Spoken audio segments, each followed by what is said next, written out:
ഇന്നത്തെ വീഡിയോയിലേക്ക് എല്ലാവർക്കും സ്വാഗതം. ഇത് നമുക്ക് യൂണിവേഴ്സ് എന്ത് ഡിവൈൻ മെസ്സേജാണ് തരുന്നതെന്ന് നോക്കിയാൽ നമുക്ക് 2 ഓഫ് സോർഡ്സ് ആണ് കിട്ടിയിരിക്കുന്നത്.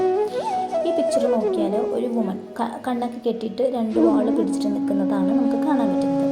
ഇത് ശരിക്കും നമ്മളുടെ ഇപ്പോഴത്തെ അവസ്ഥ, അതായത് നമ്മളിപ്പോൾ ഒരു ഇൻ ബിറ്റ്വീൻ സിറ്റുവേഷനിലാണ്. അത് സ്റ്റക്കായിട്ട് നിൽക്കുകയാണ്, ഒരു ഡിസിഷൻ എടുക്കാൻ പറ്റാതെ. ഇതാണോ ശരി, അതാണോ ശരി, എങ്ങനെയാണ് മുന്നോട്ട് പോകേണ്ടത്, പിന്നെ ഞാനെങ്ങനെ രക്ഷപ്പെടും, അല്ലെങ്കിൽ എങ്ങനെ ഞാൻ ഇതിൽ നിന്ന് നല്ലൊരു തീരുമാനമെടുക്കും എന്നുള്ളൊരു കൺഫ്യൂഷൻ സ്റ്റേജിലാണ് നിൽക്കുന്നത്.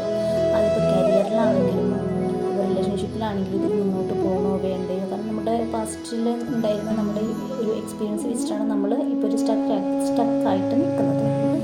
അപ്പോൾ എങ്ങനെയാണ് ഇതിന് വേണ്ടിയിട്ട് യൂണിവേഴ്സ് നമ്മളോട് പറയുന്നതെന്ന് വെച്ചാൽ, നമ്മൾ ഹെൽപ്പ് ചോദിക്കേണ്ട ടൈമിൽ ആളുകളുടെ അടുത്ത് നിന്ന് ഇൻഫോർമേഷനും ഗൈഡൻസൊക്കെ വാങ്ങി നമ്മളൊരു